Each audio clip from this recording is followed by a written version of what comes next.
You know that first fundamental rule of biology you learned in school? Well, what if it's not the whole story? In this explainer, we're going to dig into a really powerful argument that the foundation of modern biology, cell theory itself, might be built on a huge misunderstanding of what life actually is. Wow. Okay, just let that one sink in for a second. It's a pretty bold claim, right? And today, we're going to unpack what it really means. We're going to take apart a theory we all just kind of accept as fact and see if there's a deeper, more profound truth about life hiding underneath. All right, so before we can start questioning the rule, we have to know exactly what the rule is. Let's start by laying out the central pillar of all modern biology, classical cell theory.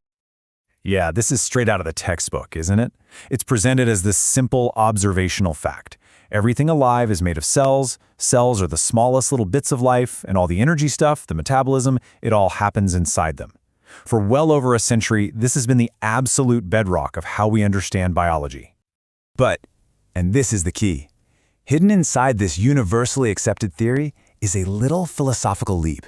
It's an assumption so quiet and so deeply embedded that it almost never, ever gets questioned. And that's exactly what we're putting under the microscope today. So let's get right to it and expose this hidden assumption. This is really the heart of the whole argument, the logical pivot where everything turns. And there it is. The core claim is that cell theory makes a fundamental mistake, a category error. It correctly sees where the processes of life are happening, that's the site, but it incorrectly jumps to the conclusion that this location is also what life is, the source. This analogy just makes it all click into place, doesn't it? Think about it. A violin is where music is physically produced, but the violin didn't write the symphony. A hammer is the tool that builds a house, but it didn't come up with the blueprint.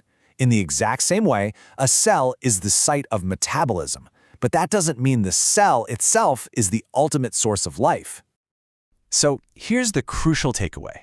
Cells are the instruments. They're the containers, the little stages where the drama of life plays out. But they aren't the authors of the play. They don't originate that fundamental force we call life. Okay, so if life isn't fundamentally cellular, then what the heck is it? This next part is where we move from tearing down the old definition to actually building up a new one. At its very core, cell theory pretty much equates life with metabolism, organized energy conversion. It's a very mechanical definition. But is just converting energy from one form to another really all there is to being alive? Does that feel complete to you? This is where that definition starts to fall apart. I mean, think about it. A wind turbine, it's a master of energy conversion. A crystal organizes itself and grows. A fire consumes fuel and spreads. All of these things process energy in really complex ways, but we would never say any of them are alive. So obviously, energy conversion by itself just can't be the answer. So here we're offered a totally new definition.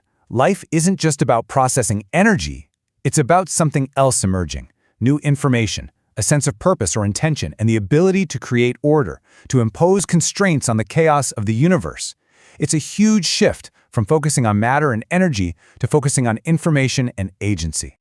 Now, what's so fascinating is that biology itself already gives us all these clues that cell theory is incomplete.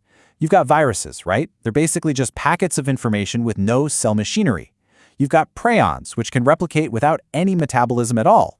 And the whole RNA world hypothesis is built on the idea that information had to exist before the first cells ever did. So instead of treating these as just weird little exceptions to the rule, this argument flips the script. It says they are powerful, direct pieces of evidence for the new idea, that information is the more fundamental thing. The code comes before the computer.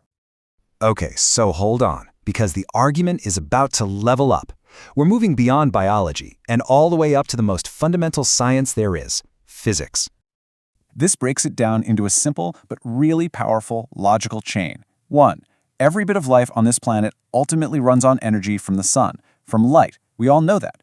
2. Physics tells us that light is a fundamental, non-local field. It isn't made of cells, and it existed long before them. So, 3. If life depends entirely on a source that is itself non-cellular, then the ultimate origin of life cannot possibly be defined as cellular. It's an inescapable conclusion. And that's the knockout punch right there. The container, the cell, can't be more fundamental than the field that makes its very existence possible in the first place. The cell is a product of the conditions created by light and energy, not the other way around. So, after taking the old theory apart piece by piece, it's time to put the new one together. What does this new perspective actually propose? Let's state it clearly. Here is the new thesis in a nutshell. Life is an informational process. It emerges from these fundamental fields of energy and physics. And cells?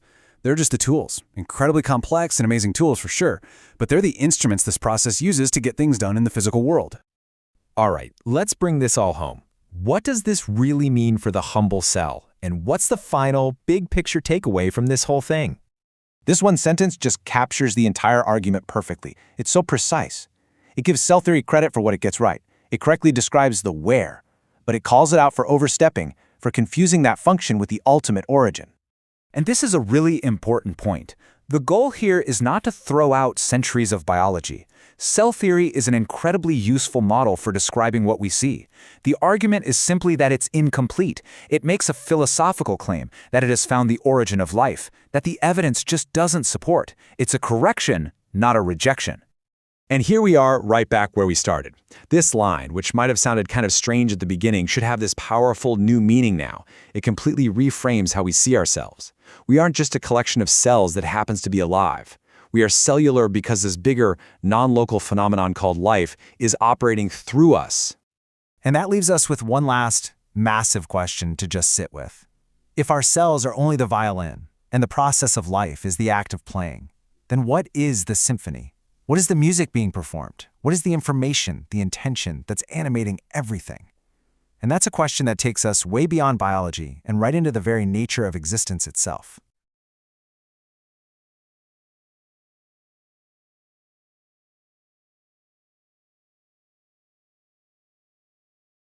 Welcome to the debate. Today, we're putting what might be the foundational unit of all biology on trial. We're looking at a thesis that suggests, well, that the last century of biological science has been operating under a pretty significant case of mistaken identity. It's a huge question. I mean, you're effectively asking if biology has been studying the site of life, the physical place, and just mistaking it for the source, the actual thing causing it. Precisely. The central question we are wrestling with today is this. Is the cell the ontologically final unit of life? Is it the absolute, the bottom of the biological stack? Or is the cell just a tool, a very sophisticated container that's being used by a life force that exists more as an emergent, field-based phenomenon? And I am here to, I suppose, represent the consensus view, the defense of material biology. And look, while the philosophical distinction you're drawing it's provocative, maybe even interesting, my position is that the evidence shows life simply cannot function or exist or even be defined in any meaningful way without a cellular enclosure. You can talk about fields all you want, but without that membrane, you just don't have biology. And I'm taking the position of the advocate for this instrumental cell theory. I'll be arguing that classical cell theory is structurally correct, of course we're made of cells, but that it's philosophically flawed. It attributes agency to the hardware instead of the software. All right, I'm ready if you are. Let's begin. I want to start with the position statement from the source material that really frames this category error. The author writes, "You are not alive because you are cellular. You are cellular because life is using you." It's a very catchy inversion, I'll give you that. But we need to unpack the actual biology behind a line like that. Well, the argument is that classical cell theory, the idea that the cell is the smallest unit of life, it makes a logical leap. We look at a cell, we see metabolism, we see replication, and we go, aha, life starts here. But the text argues this is exactly like looking at a radio and saying the music starts here. The radio analogy. Okay, it's a classic for a reason. It is the most effective way to see the problem. I mean, if you smash a radio, the music stops, sure. But the radio didn't compose the music, it didn't generate the radio waves, it just localized them. It translated them from a frequency into sound. The instrumental cell thesis argues that the cell is a biological radio. It localizes life, but life is defined by the emergence of new information, intention, and constraint that plays through the machine, not by the machine itself. Okay, but here is where I really have to ground us in material reality. In physics, you can measure radio waves without a radio. You can mathematically prove that the signal exists independently. In biology, we have never, not once, observed life just floating around without a cellular container. There's no life field showing up on our sensors. Well, we'll get to viruses in a minute, which might challenge that idea of never observed. Even viruses need a host to do anything.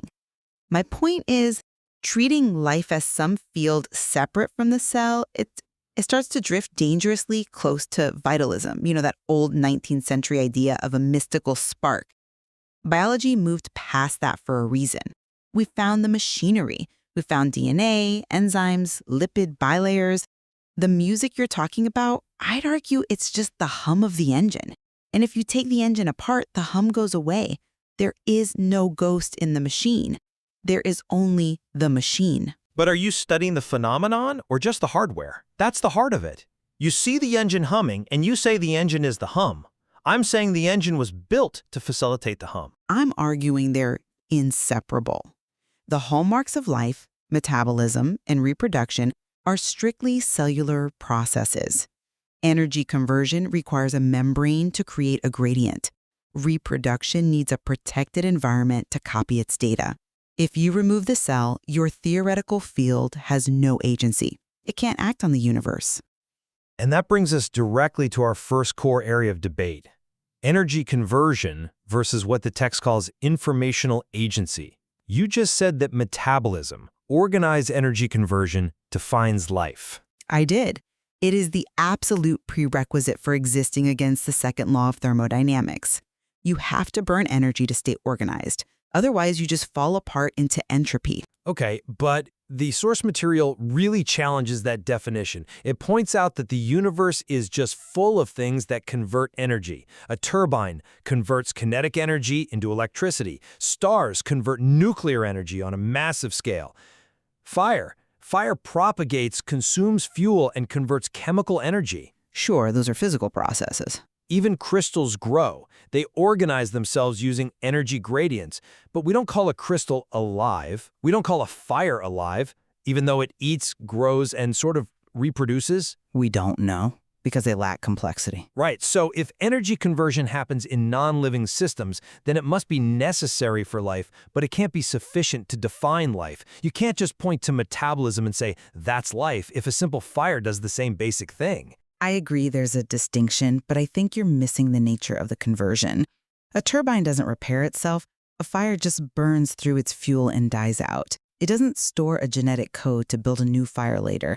Cellular energy conversion is unique because it serves a self-perpetuating structure.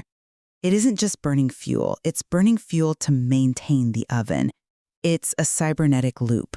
Maintains the oven. That is a key phrase. You're describing a control system. A lever amplifies force. A cell amplifies chemical energy. But a lever doesn't decide to lift a rock on its own. The argument here is that the cell is an instrument, and it's effectively executing a code it did not write. It amplifies, it translates, but it doesn't invent the purpose. The purpose, that drive to persist, is an informational state that comes before the chemistry. But where is this coming from, if not the evolutionary history that's physically encoded in the DNA? You're treating purpose as some kind of external input, like a musician just picking up a violin. But in biology, the violin built itself over 3 billion years of trial and error. But did it build itself? Or did the laws of physics and information constrain matter until it formed a violin? This brings us to the most radical point in the source, and I want to be sure we explain this clearly because it does involve some pretty heavy physics. We need to talk about light and non-locality. I saw this in the text. This is where the argument pivots from biological to quantum, and I have to admit, I always get a little skeptical when biologists start quoting quantum mechanics. But it's essential to the argument. The text draws a direct line from biology to the physics of light. It reminds us that photons, particles of light, are what's known as null geodesics. Right, and for our listeners who aren't theoretical physicists, we should probably define that clearly. A null geodesic. It basically means that from the perspective of a photon, time doesn't pass and distance is zero. Because it's traveling at the speed of light, its relativistic timeline just collapses. So a photon connects the point of emission, say the sun, and the point of absorption, a chlorophyll molecule in a leaf, instantly, at least in its own frame of reference. It is a non-local connection. Okay, that's the standard model of physics. I'm with you. But biology happens in proper time. We age, we decay, we experience the passage of seconds. We do, but the energy that drives us, the photosynthesis that feeds the entire food web, the electron exchanges that bond our molecules, it's all mediated by these non-local light interactions. The argument is this: mass condenses from energy. Mass doesn't precede energy. So since life depends entirely on light, and light behaves non-locally, the energetic ground of life is non-cellular. It exists in the field. I have to push back here. You're taking a property of a subatomic particle and making a huge leap to a property of biological agency. Just because a plant eats light doesn't mean it is light in some non-local sense.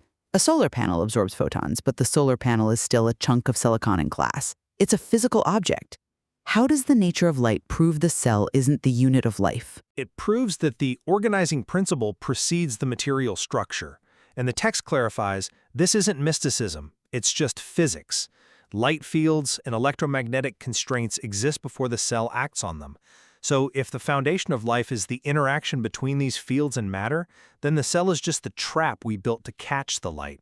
It's a technology, not the source. The trap to catch the light. Now, I'll admit, that's a beautiful image. But I'd argue that without the trap, the light it passes through. It scatters into the void. It's the trap, the cell, that forces that non-local energy into a local context where it can actually do work. The cell forces the universe to be specific. Without the cell, that energy is just useless potential. But that proves my point. The cell is the tool. It's the solar panel, not the electricity. And you wouldn't say the solar panel is the electricity, would you? You wouldn't say the panel is the source of the power. It's the collector. I'd say the solar panel is the thing that makes the electricity useful to us. But let's shift gears. You keep talking about this informational agency, or this code that precedes the cell. We need to address the chicken or egg problem, the code versus the container. Absolutely. This is the argument that information, the blueprint, must exist before the structure can be built. Which sounds logical, but in practice, it's messy. You're arguing that the rules, the genetic code, the protein folding constraints, they just exist as a possibility space before a single cell ever evolves to use them. Yes. You can't build a house without a blueprint, or at least a concept of shelter.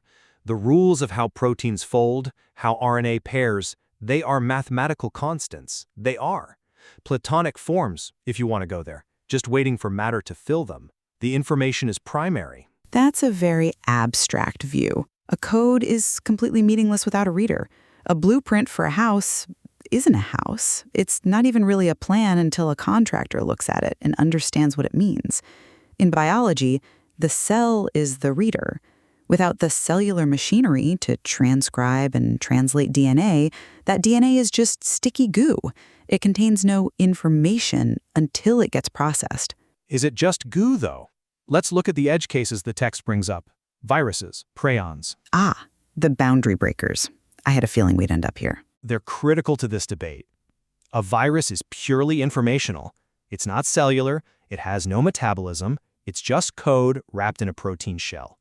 Yet it replicates, it evolves, it has strategies. It hijacks strategies. And prions are even stranger. They're misfolded proteins that replicate their structure without any genetic material.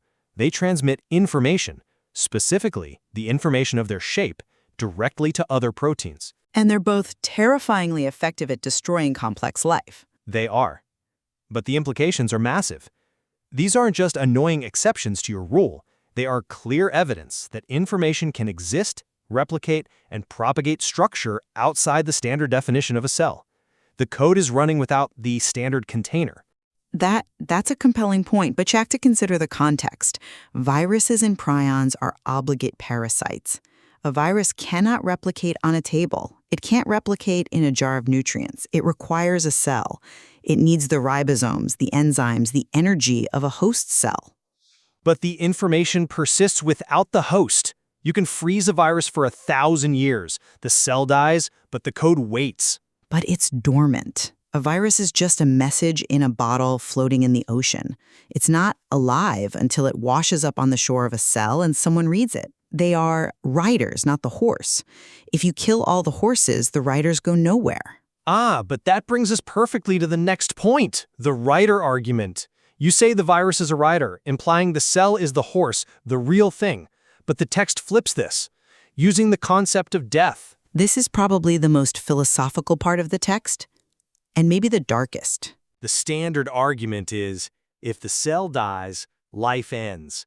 Therefore, the cell is the unit of life. That seems pretty self-evident. If I pop the balloon, the air disperses, the balloon is gone. But consider this.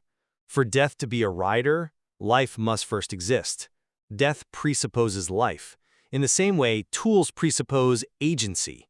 You can break a hammer, but you haven't destroyed the concept of carpentry. But if I break every single hammer in the world and kill every carpenter, then carpentry effectively ceases to exist in the material world. Does it? Or does the potential for carpentry still exist in the physics of wood and steel? The text quotes that biblical imagery, breathe on these dry bones. The idea is that life is the thing that enters matter from outside its structure, to animate it. A cell removed from these fields, from energy, from information, is inert. It consumes no energy, it produces no meaning. It's just stuff. But that's true of anything. A car without gas is inert. But we don't say the gas is the car. We say the car is the machine that uses the gas to move. Exactly. The car is the machine. The cell is the machine. You're admitting my point. The cell is the instrument. It is not the driver. The driver is the information, the evolutionary imperative, the field dynamics that navigates the car. I think we're just defining driver differently. You see the driver as this abstract field of information and light. I see the driver as the nucleus, the regulatory network inside the cell. But that network is executing a code it didn't write. It's executing a code it inherited. Inherited from where? From previous cells? So it's turtles all the way down? In a sense, yes. That's evolution. Unbroken continuity. A flame passed from wick to wick for 3 billion years. There's no external lighter coming down to start the fire. The fire is the property of the wick. Or it's an unbroken continuity of a field asserting itself through matter, building better and better violins to play more complex music. I suspect we're reaching the boundary where biology just dissolves into philosophy. You're arguing for a kind of Platonist biology, where the forms exist before the matter, and I'm arguing for a materialist biology, where matter creates the forms. I think that's exactly where we are, so let's try to summarize where we stand on this. Sure. From my perspective, the instrumental cell theory doesn't say cell theory is wrong about the structure of organisms. We all agree living things are made of cells, but it argues cell theory overreached philosophically by claiming ontological finality, by claiming the cell is the ultimate source. And your position is that the source is, in fact, external. My final position is this. Life is an emergent informational phenomenon grounded in field-level dynamics, and cells are merely the localized instruments of that emergence. As the text concludes, necessary does not mean foundational. Oxygen is necessary for fire, but oxygen is not fire. And that is a powerful distinction. I will concede that. Distinguishing between the origin of life and the site of activity is a valuable intellectual exercise. It stops us from being too reductionist, from thinking a bag of enzymes is all there is to existence. It reminds us that biology obeys physics, and that physics is, well, it's weird. But, I can hear a but coming. But biology is the study of the instrument. Even if the cell is just a radio receiver for the signal of life, it remains the only receiver we have. We've never observed the signal without the receiver. So while I respect the instrumental cell idea as a kind of metaphysical correction, in the lab, when we're trying to cure cancer or understand aging, I'm sticking with the cell. The cell is where the rubber meets the road. And that's fair. The text doesn't ask you to stop doing cell biology, just asks you to remember that you're studying the violin, not the music. I can live with that. as long as you admit that without the violin, the music is just silence. Deal? Thank you all for listening to the debate. We hope this challenged your assumptions about what you are and what life actually is. Keep questioning the material. Until next time.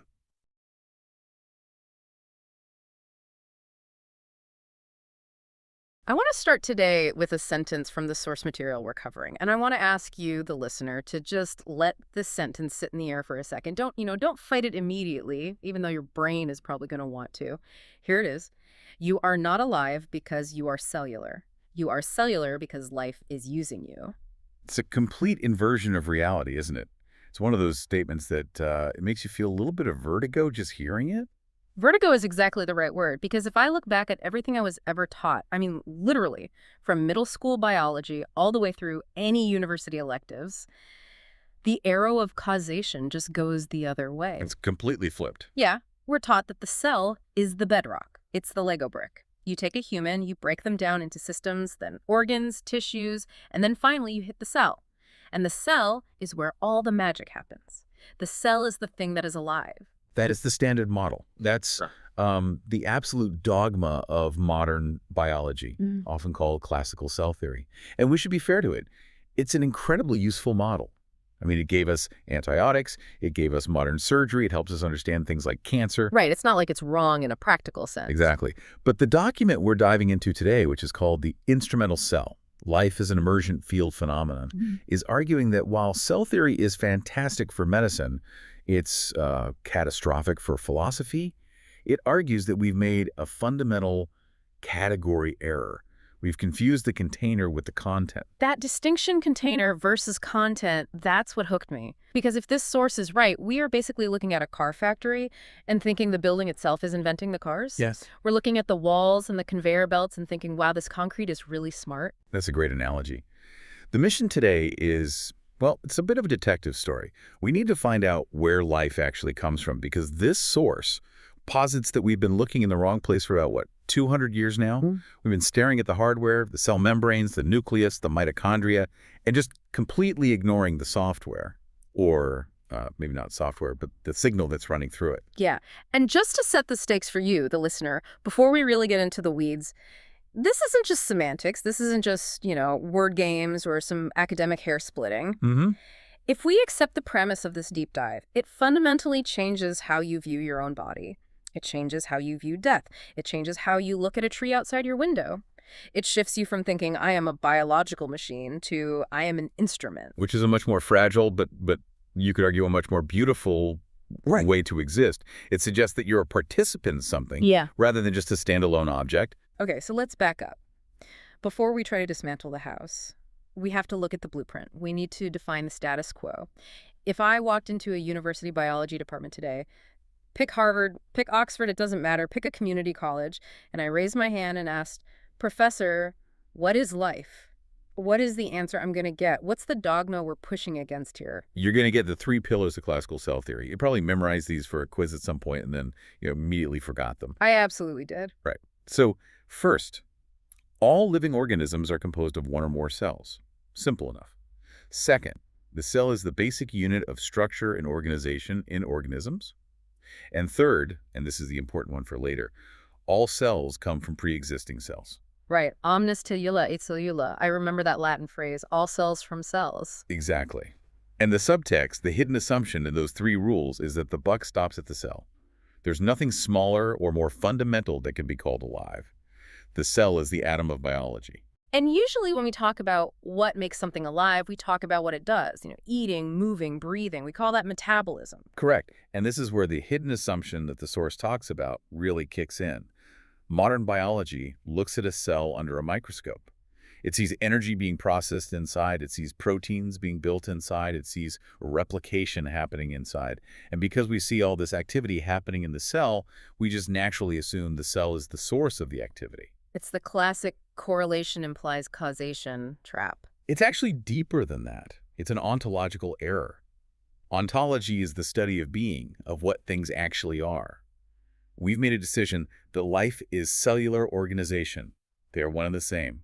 The source calls this the great conflation. We've conflated the location of the event with the cause of the event. Okay, I want to drill down into this location versus cause idea because I think for a lot of us, myself included, it's really hard to separate them. I mean, if I see a fire in a fireplace, I assume the fireplace is where the fire is. It is where the fire is. But did the fireplace create the fire? Or is it just containing it? Is it just the location that allows the fire to happen in a controlled way? Touche. Okay. The source uses an analogy for this that I found incredibly helpful to break that mental habit. It's about music. They call it the symphony analogy. This is, in my opinion, the clearest possible way to visualize this category error they're talking about. So why don't you paint the picture for us? Okay. So imagine you're sitting in a beautiful concert hall. The acoustics are perfect. You're watching a virtuoso on stage playing a violin concerto. You hear the music. You see the violin. You see the bow moving across the strings. Now imagine you're a scientist who has never heard of music or composers before. You are just a pure materialist observing the physical phenomenon. If you apply the strict logic of cell theory to that situation, what conclusion do you come to? Well, let's look at the evidence. I'd set up my sensors, I'd measure the sound waves, and I'd see that they are, without a doubt, emanating from the wood of the violin. The vibration, the metabolism of the music, if you will, is happening strictly within the physical boundaries of that instrument. If I walk up on stage and smash the violin, the music stops immediately. Exactly. The evidence is overwhelming. The sound comes from the wooden box. If the box breaks, the sound dies. So, as a biologist of music, you would be forced to conclude that the violin is the composer.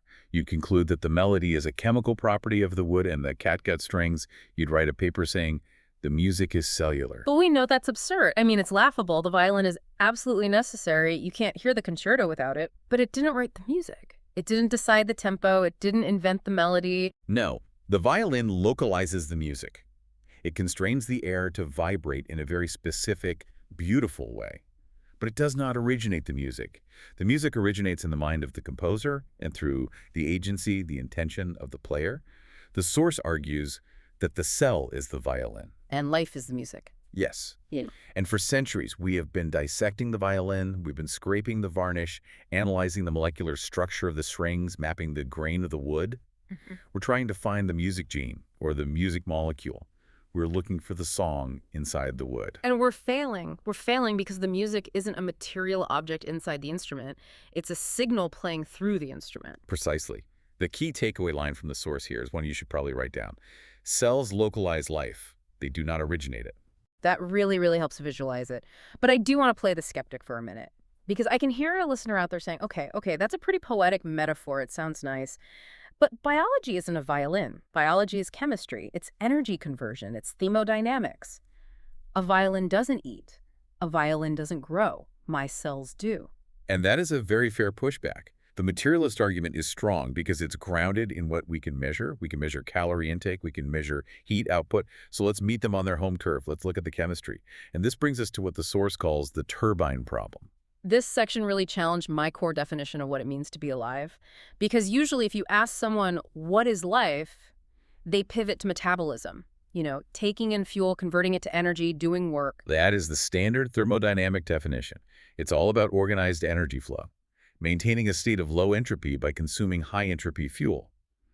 But the force asks a very rude, very direct question. Is a hydroelectric dam alive? A dam? Like the Hoover Dam? No, obviously not. But why not? Think about it logically, using your own definition. A turbine inside a dam takes in kinetic energy, the flow of water. It processes that energy through a highly structured, very complex internal mechanism, the rotors and the stators. It converts it into a totally different form of useful energy, electricity. It maintains a gradient. It captures flow. It is a masterpiece of energy conversion. Why isn't it alive? Well, it doesn't grow. It doesn't reproduce. It was built. Okay, so you want growth? What about a crystal? A simple salt crystal growing in a saturated solution. It takes raw material from its environment ions in the water. It organizes that material into a complex, highly ordered lattice structure. It grows. It creates order out of chaos. It arguably reduces local entropy. Is a crystal alive? No, but it's getting uncomfortably closer. It feels like we're ticking boxes. We are. So let's add another one. You want reproduction and movement. What about a fire? A forest fire eats.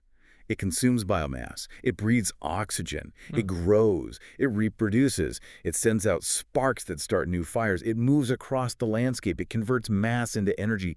It even responds to its environment. If the wind changes direction, the fire changes direction. In many, many ways, fire behaves exactly like a primitive life form. But is fire alive? We don't consider it alive, no. It's a chemical reaction, it's wild, it's complex, but it's not life. There's something missing. So now we have a problem, don't we?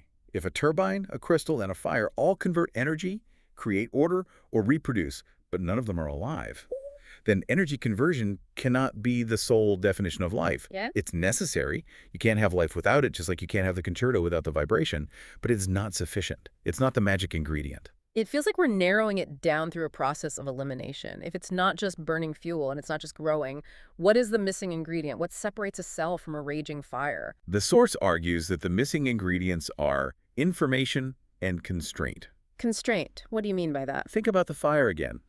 A fire burns until the fuel is gone. It just follows the path of least resistance.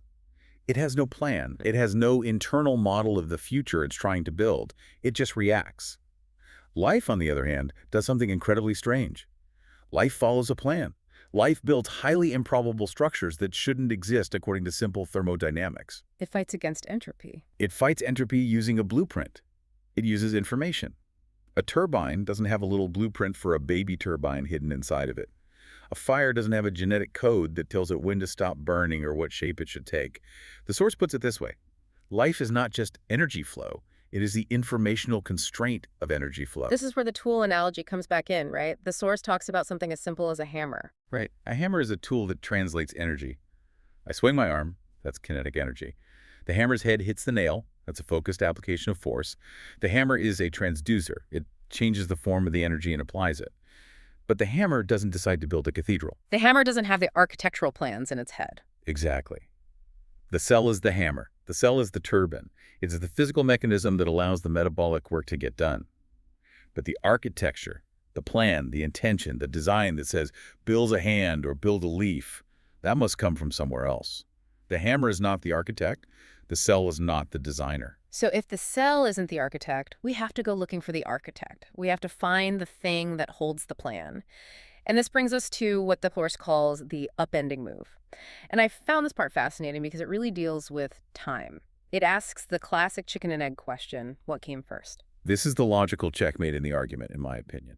If you truly believe the cell is the creator of life, you have to somehow explain how the instructions to build that very first cell got there in the first place. You mean the DNA, the genome? The DNA, the RNA, the epigenetic factors, the regulatory networks, the entire suite of incredibly complex information. Think about it for a second. A single cell is more complex than a major city. You have transport systems, libraries, power plants, waste disposal, communication networks. To build a city, you need a blueprint. You need a set of zoning laws. And logically, you absolutely need those rules before you pour the first bag of concrete. You can't just pour concrete and hope it accidentally self-assembles into a functioning city. Exactly. Information must precede implementation. You cannot print a document if the digital file doesn't exist on your computer first. You can't build the house without the architectural drawings. So the source argues, information is not a byproduct of cellular activity. It is the precondition. Precondition. That word implies the information was somehow floating around waiting for a container to express it. In a sense, yes. Or at least the potential for that specific information structure existed in the fabric of the universe before the physical molecules snapped together to form it. The source uses a very specific term for this. They call it instantiation. Okay, break that down for me. That's a $10 word. Instantiation. To instantiate simply means to represent an abstract idea in a concrete physical form. Think of a 3D printer. The object, let's say it's a plastic chess piece, exists as digital code, as pure information on a computer long before the printer's nozzle ever gets hot. The printer takes that code and instantiates it into a physical object made of plastic. So the cell is the 3D printer. And life, or the blueprint for a living thing, is the code. The printer didn't write the code. The printer doesn't know what it's making. It has no idea what the rules of chess are. It just follows the instructions it's given, line by line. If we look at biology this way, the cell becomes a generic manufacturing plant for a specific type of informational signal. This would explain the monsters in biology, wouldn't it? I'm talking about the things that don't really fit the rules. the things that kept me up at night in my microbiology class, like viruses and prions. Oh, the edge cases. Biologists, they tend to hate these things. They really mess up the clean definitions. In school, viruses were always just explained away as, well, they're sort of alive, but sort of not. They were the weird exception to the rule. They're the zombies of biology, and for good reason. A virus is basically just a snippet of code DNA or RNA wrapped in a little protein trench coat. It has no metabolism, it has no organelles, it is not a cell. If you leave a virus on a tabletop, it is as dead as a rock. It will sit there for 1,000 years and do absolutely nothing. But if it comes into contact with a living cell? It hijacks the machinery, it plugs its code into the system, and suddenly that dead piece of information takes over the entire factory. It starts replicating itself. It evolves. It has a strategy. It has an agenda. And prions are even scarier. I remember reading about mad cow disease and thinking it was like something out of science fiction. Yes. Prions are terrifyingly simple. They aren't even made of DNA or RNA. They're just proteins. There's no genetic code at all. It's just a protein that is folded into a weird, incorrect shape. But that shape contains information. When a rogue prion touches a normal, healthy protein, it forces that protein to refold into the same weird shape. It replicates its structure without any cellular machinery, without any DNA. It's a purely structural contagion of information. So why does the source care so much about these biological zombies? Why focus on the edge cases? Because in science, the edge cases are where the old theories break and new truths hide. These examples, viruses and prions, they prove that biological information can and does exist independent of a functioning cell. If the cell was truly the fundamental, indivisible unit of life, viruses shouldn't exist. You shouldn't be able to have naked life or naked intent floating around without a body. But viruses are exactly that. They are naked information, naked intent. Right, so the source argues these aren't exceptions to the rule. They are evidence for a new rule. They are proof that the music, the code, the information, the structure is primary, and the violin, the cell, is secondary. The code can exist, albeit in a dormant potential state, without the container. Cells are containers, not creators. I'm seeing that phrase in my notes again and again. It really starts to stick once you see these examples. It's the central mantra of this new view. And once you truly accept it, you stop looking for the origin of life in a primordial soup of chemicals, and you start looking for it in the structure of the universe itself. Okay, so we've dismantled the biological assumption. We've looked at the logic of tools and information. Now we have to go somewhere weirder. The source takes a hard left turn into physics. And honestly, when I first read this section, my first thought was, what on earth does this have to do with biology? This is where we leave the petri dish behind and enter the quantum field. And it's arguably the most important, the most fundamental part of the entire argument. The source has a section titled, Light Breaks the Ontology, which sounds like the title of a sci-fi movie. But it's arguing that if we really want to find the ground of life, the ultimate thing that powers the whole system, we have to look at light. And not just in the simple sense of sunlight hits a leaf, the leaf makes sugar. We have to look at what light actually is at the most fundamental level. We have to look at the photon. My notes mention something called null geodesics. I am definitely going to need you to unpack that because I did not do well in physics. Okay, hold on to your seat. This is a little bit of Einstein's relativity. In Einstein's universe, as we know, time and space are linked together in space-time.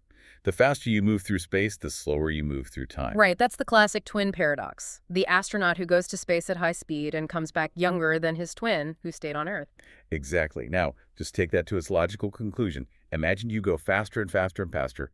Time for you gets slower and slower and slower. What happens when you hit the absolute speed limit of the universe, the speed of light? Time stops. Bingo. For a photon, a single particle of light time does not exist. From the perspective of that photon, the moment it is created in the heart of a star, and the moment it hits your retina, which might be millions of years later from our perspective, is the exact same instant.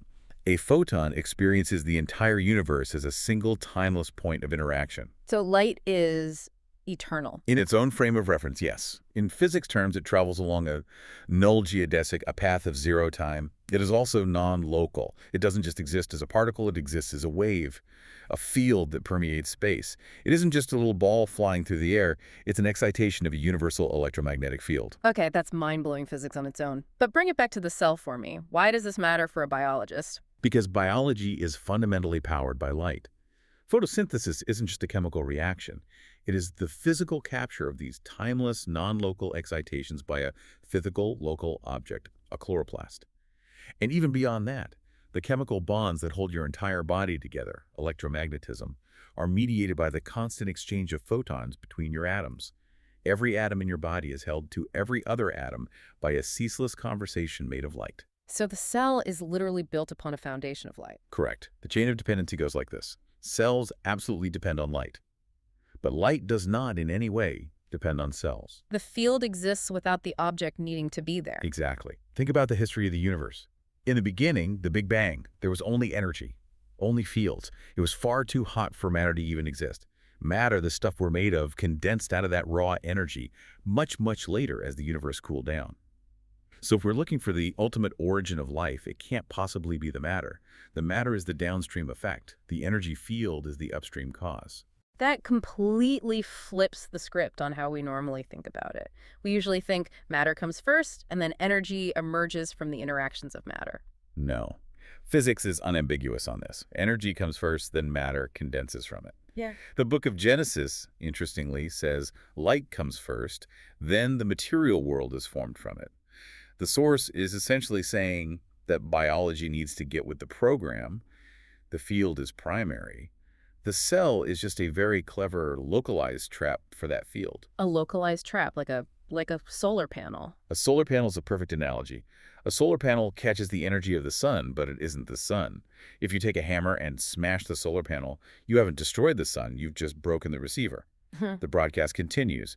The cell is a biological solar panel. It traps the field of life and puts that energy to work, building complex structures. There's a thought experiment in the source that really drove this home for me. It's called the inert cell experiment. And it's kind of spooky to think about. It's a great way to visualize the tool versus agent argument.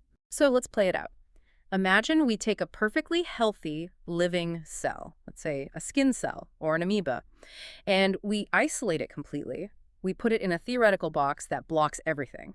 No light, no heat, no chemical gradients, no information signals from any other cells. What happens to it? It just stops. It becomes inert. It's still structurally intact. All the molecules are there. The DNA is still coiled up in the nucleus. The enzymes are all there. But it ceases to behave. It consumes nothing. It produces no meaning. It just becomes a bag of very well-organized chemicals. But isn't that true of anything? I mean, if you put me in a total vacuum, I die. True, but compare it to a tool. Think of a simple lever. A lever is a tool for multiplying force. But if I just leave a lever lying on the ground, does it do any work? No, it needs a hand to push it. It needs an external agent.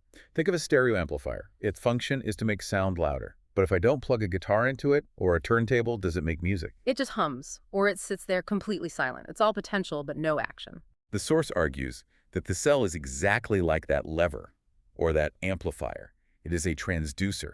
It's a magnificent machine that waits for input. It cannot generate life on its own any more than a radio can generate a news broadcast on its own. It needs the signal to come from outside. That's the image that really stuck with me. The cell as a radio receiver. It's a very powerful image.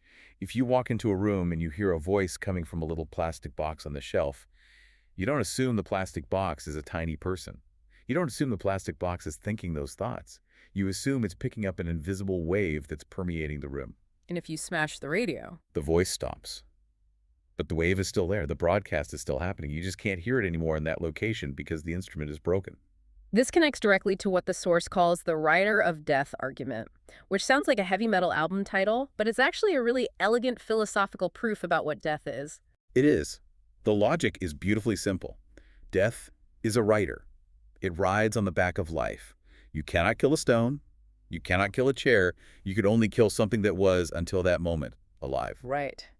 Death presupposes life. You have to have it in order to lose it. Just like a tool presupposes a user. Just like a container presupposes content.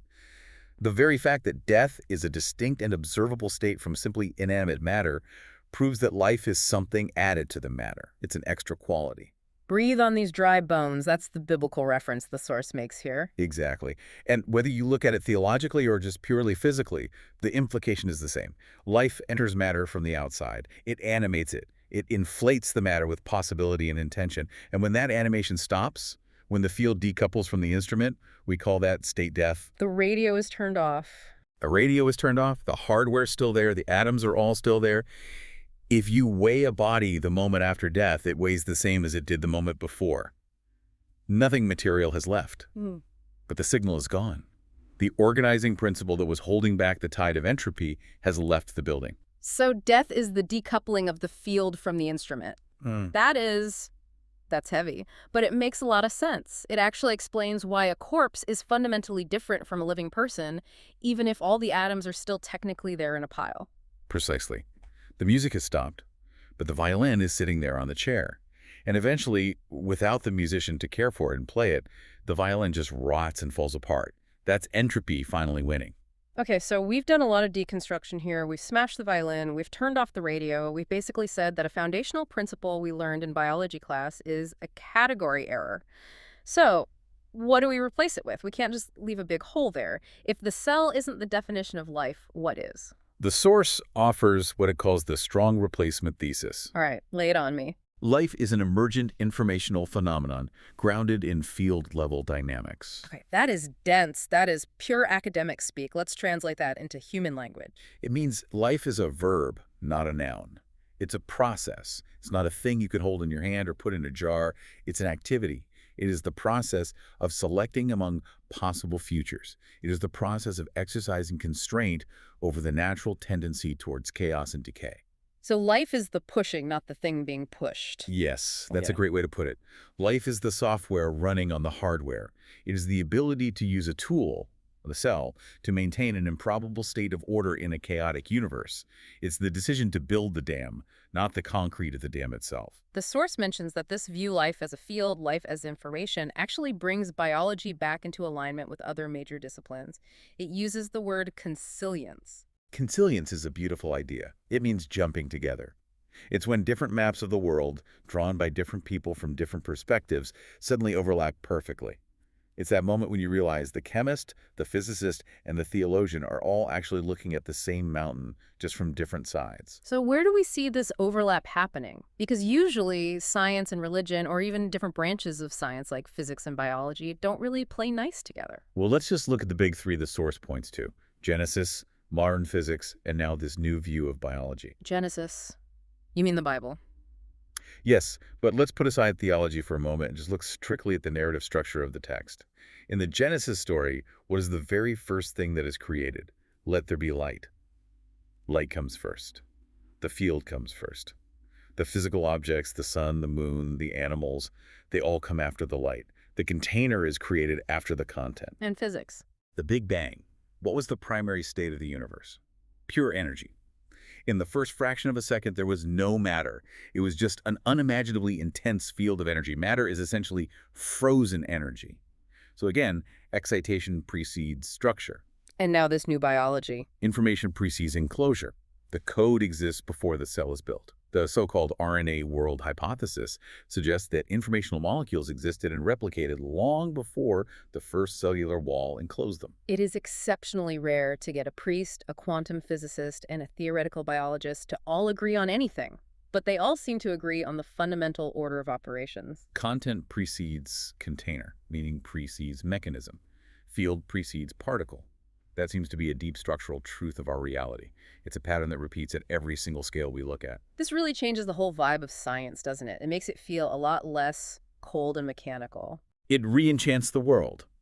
If you view yourself as just a machine made of meat, which is what classical cell theory sort of implies, well, machines break. Machines are disposable. Machines don't have soul.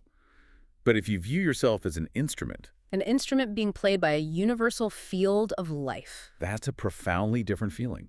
It connects you to everything else. It connects you to the sun, to the air, to the entire history of the universe. You are a localized expression of a universal phenomenon. You are a unique solo in a massive cosmic orchestra. I want to wrap up by looking at what you could call the kill line from the source, the single-sentence summary of this entire argument. If our listeners only remember one thing from this whole deep dive, what should it be? It's the sentence that should be on the final exam. Cell theory correctly describes where life functions, but falsely assumes that function equals origin. That is the whole takeaway. We are not saying cells don't exist. We are not saying you don't have mitochondria. No, please, keep your mitochondria. You need them. The violin absolutely needs its strings to make music. But what we are saying is this. Don't mistake the factory for the car. Don't mistake the violin for the music. And don't mistake your body for yourself. Your body is the magnificent receiver. You are the signal being received. That is a lot to process. I think I'm going to look at my little houseplant on the windowsill very differently today. You should ask yourself a question. Is that plant pushing itself up, growing itself? Or is the light outside pulling the potential of the plant out of the dirt? Did the seed open itself, or did light call it forth? That's the final question from the source. It's a beautiful question. And what's amazing is that scientifically, the answer is far closer to the light called it forth than we previously thought possible. Listeners, we want you to carry that question with you. The next time you step outside, don't just look at the objects, the trees, the birds, the people. Try to look at the space between them. Look at the light. And think about the music that is playing through all of it, including you. You are the instrument. Play well. Thanks for taking this deep dive with us. We'll see you next time. Keep thinking.